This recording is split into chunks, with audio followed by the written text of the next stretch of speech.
खास शख्सियत अनुराग ओझा है। सोशल मीडिया पे इन्हें देखते होंगे, काफ़ी वायरल रहते हैं। तमाम पार्टियां तो जा रही है ग्राउंड पे। अनुराग ओझा, आप भी लखनऊ में घूम रहे हैं, जहां तक हमें जानकारी है अयोध्या से हैं आप। हाँ, अयोध्या से ही हैं, अयोध्या गोंडा से। देखिए, यहीं से जैसे कहते हैं ना, मोदी जी की लखनऊ किस लिए आए हैं? राजनीति तो ज़्यादा से ज़्यादा लखनऊ से ही शुरू होती है और राजधानी भी है।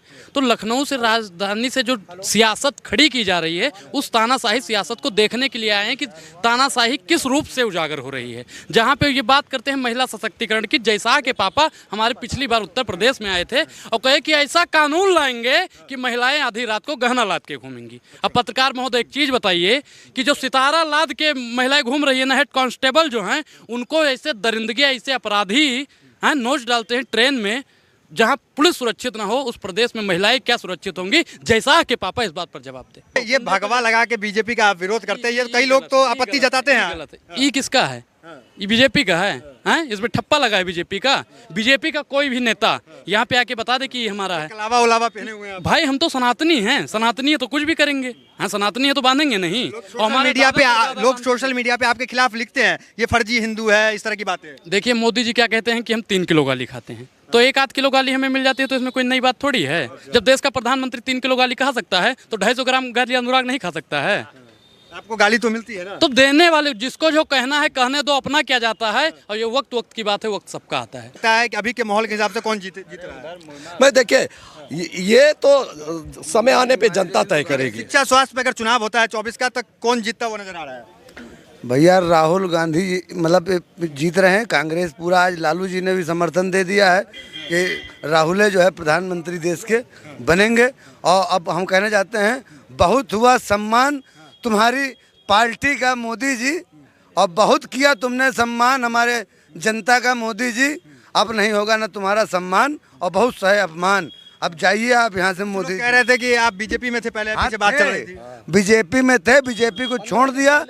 हम अपने बुजुर्गों के आदर्शों का पालन ना करते हुए हम कांग्रेस छोड़ के भाजपा में आए, और हमारी 2 वोट, हमारी 2 वोटें पड़ी भाजपा में है। अरे छोड़ दिया, त्याग दिया। थूकेंगे नहीं भाजपा की तरफ आलू नेता। हम कह रहे हैं नेता नहीं, ये देश के समझ लो आदमी दलाल आई इनको बना देंगे भाजपा में। यानी ये चाय बेचने वाला प्रधानमंत्री क्या बन गया कि जितने पढ़े लिखे थे सबको जाहिल बनाने का। कि अभी कोई छोटे से देश में प्रधानमंत्री गया था, उसने उसके वहाँ के प्रधानमंत्री ने पैर छुए थे। आपको मालूम है 1,32,000 वैक्सीन उसको वहाँ पर दी गई थी।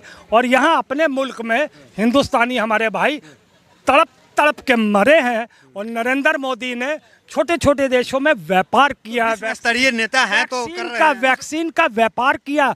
उन्होंने देश नहीं चलाया, उन्होंने अडानी। आपको आपके चैनल के माध्यम से और बता दूं, जो दिल्ली के चैनल को नहीं मालूम है, मोदी बे औलाद नहीं है, उसकी 2 औलादें हैं।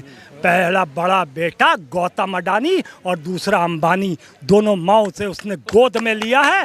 और जानते हैं आप क्यों लिया है?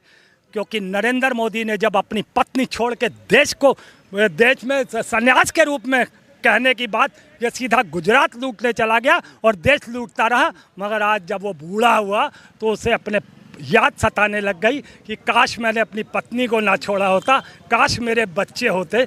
इसलिए गौतम अडानी और अंबानी को उसने गोद में लिया है।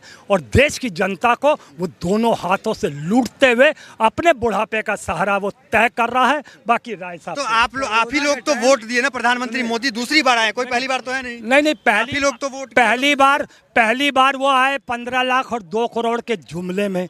दूसरी बार आए 2019 में 42 जवानों की हत्या करने के बाद। अगर सतपाल मलिक ने वो राज खोल दिया होता पहले से कि 42 जवानों को अगर जहाज की सुविधा मिल जाती, एक मिनट रुकिए, जहाज की सुविधा मिल जाती, तो 42 जवानों की शहादत ना होती, ना ही पाकिस्तान पे हमें सर्जिकल स्ट्राइक करना पड़ता। और हम उस पाप से भी बचते, हम इस पाप से भी बचते, और देश में 2019 में इसकी सरकार ना आती। भागने वाली सरकार है तो भाग रही है ना, तो बिल्कुल वो जुमलेबाजी वाली सरकार है। ये तो कह रहे हैं कि झोला उठा के निकल लेंगे। नहीं, अब ये देखे, ये इनकी सोच है, ये किस एंगल से देख रहे हैं, ठीक है ना। बीजेपी में क्या लगता है, बीजेपी की सरकार अगर जाती है तो कुछ घोटाले निकल के आएंगे कि नहीं आएंगे? अब ये तो समय बताए। सुनिए, 15 की बात कह रहे हैं, खाली यही एक बीजेपी के, बाकी कोई बता दे। 15 दिन पास है, 15 दिन पहले ये बीजेपी में थे, छोड़ दिया है। जनता पार्टी को कहते हैं कि चलिए आप बताइए, आप बीजेपी नहीं मैं वोटिंग कर आप बताइए किसके साथ हैं? बीजेपी के साथ हैं? इंडिया